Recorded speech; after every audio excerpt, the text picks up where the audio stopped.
Welcome back to the Icecrown Raid Guide. My name is Darksend, and in this video I will be covering our strategy for the 25-man version of the Lich King encounter. If you'd like more information, or would like to learn more about downloading this movie, click more info on the movie information box on YouTube to head directly to TankSpot. Also, be sure to subscribe by clicking the subscribe button to the right to be automatically notified as we release new movies. Finally, TankSpot donors can download all of these movies in high definition directly from our servers. Click the second link in the movie information box to learn more about this service.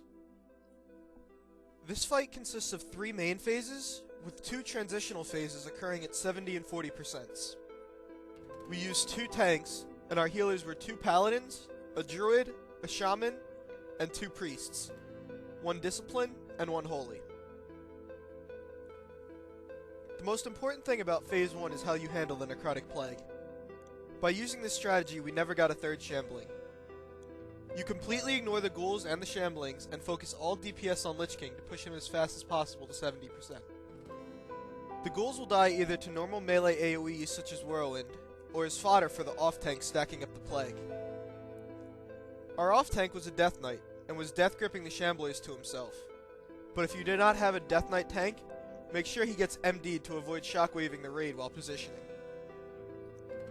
We assigned our hunters to watch for enrages, and having 2 hunters is part of what makes this strategy work as well as it does.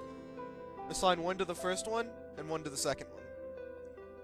A rogue with anesthetic poison will work as well, but they need to be careful of shockwave, and it's not as efficient. Start with the entire raid almost stacked on Lich King, with the shambling being tanked away. Once 2 people successfully get a plague on the shambling, we had all the new ones get ran out of the raid and get dispelled, as the plague will be removed completely if no one is within 5 yards at the time of the dispel. Have the off-tank grab ghouls only until the second shambling spawns, to help build up the stack. Once the second one does spawn, however, you want to keep all ghouls as far away from the off-tank position as possible. This will ensure the plague will bounce back and forth only between the 2 shamblers. If DPS is good enough, they will die by killing themselves just before 70% or just after 70%. To deal with Infest, we had our Discipline Priest shielding as many people as possible. We then had the Druid and the Shaman topping up the melee, and a Holy Priest topping up the ranged. The stacking damage buff the Lich King gains when the Plague jumps is much scarier than a 10-man. I needed to start using cooldowns as early as 15 stacks, and it got really scary around 20. At 72%, have your raid move to the edge and be ready for the transition phase. Make sure to dispel the off-tank before he runs back in to remove the disease that killed the last shambler. Diseases will no longer happen for the rest of the fight once that one is removed. Spreading out is very important for this phase, both to help mitigate the Frost Orb's AoE and the pain and suffering. The main tank should be getting the first Raging Spirit, but the off-tank needs to get the next 2. This is so that the main tank is clean when it comes time to pick the Lich King back up. If possible, try to face them into the middle, so melee do not have to worry about getting silenced, or taking that damage. It also makes it easier if a melee gets the next Raging Spirit to have a clean spot to drop it off at. Assign 2 people to the orbs, and after a minute when Lich King quakes, pay attention to them. You don't want to run into any of them that aren't dead yet and get thrown 90 yards off the platform.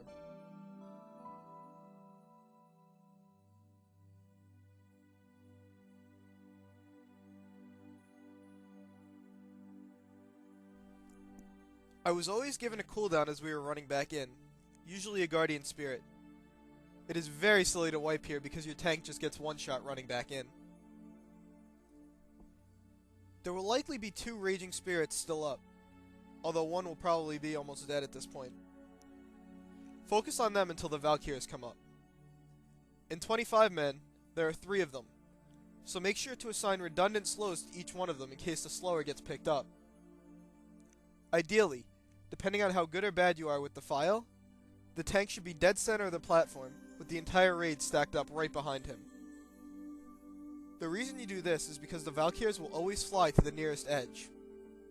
By controlling where you stand, you can ensure they all fly together. which not only helps a great deal as far as damage goes, allowing melee to cleave them, but it also ensures that AoE slows such as Piercing Howl or Desecration will always be able to hit all three of them.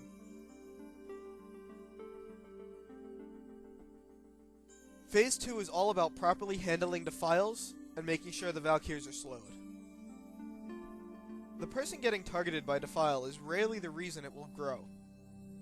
What normally happens is, the people around them don't know which way they're going to run, so instead of running away, they run with them for a few steps. And by then it's too late and it's already grown at least a tick. Because of this, we used the general strategy of Teleporter to Throne, as far as positions for dropping Defiles. A Defile in the middle could have devastating results if a Valkyrie doesn't get slowed because the person's picked up, or if a stunner is picked up. Always be watching the cooldown, or have someone call out the cooldown for Defile, and have the raid be pre-moving. As long as a Valkyrie is not about to spawn, there is no reason people should be anywhere near the middle when the cooldown of Defile ends. Should a raid healer get picked up, or people move the wrong way around Defile and get separated from raid healers, Infest can start to tick rather hard. If this starts happening, make sure people use health stones. Because of its mechanic, the longer it ticks, the harder it is to remove.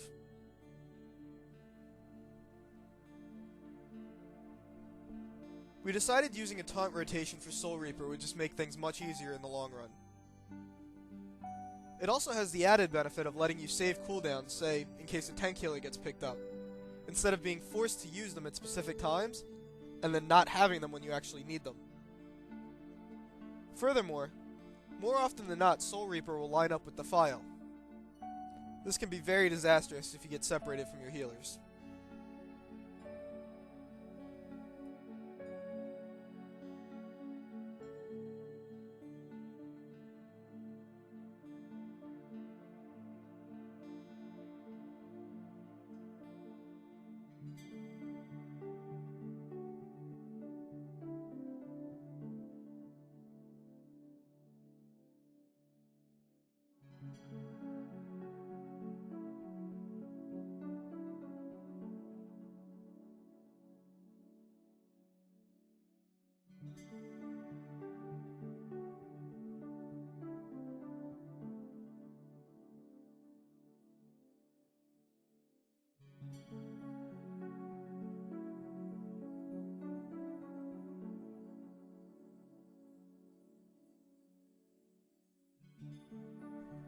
At around 42%, start watching the cooldown on Valkyries. Stop all DPS until the next one comes out, and as soon as they die, push immediately. It is true that should the people get picked up, they will safely be dropped on the now raised platform, but it is also true that even standing on the very edge, you will take ticks of Remorseless Winter. This, combined with any pain and suffering ticks or orb splashes, just makes it safer to wait. Everyone should be as close to the edge as possible before pushing, because there is a delay in the platform coming back up. Again, just like the previous transition phase, make sure to stay spread out to avoid pain and suffering stacking too high and splashes from the orb. This is the optimal time for Bloodlust or Heroism, because this time around, there will be 4 Raging Spirits instead of just 3. We have the off-tank get the first, third, and fourth, while the main tank picks the second one up. Ideally, the first 2 should be dead before the transition ends, with the third one at about 75%. The fourth one will always spawn after the transition phase ends. The tank really needs help to pick this one up, as they'll almost definitely be silenced.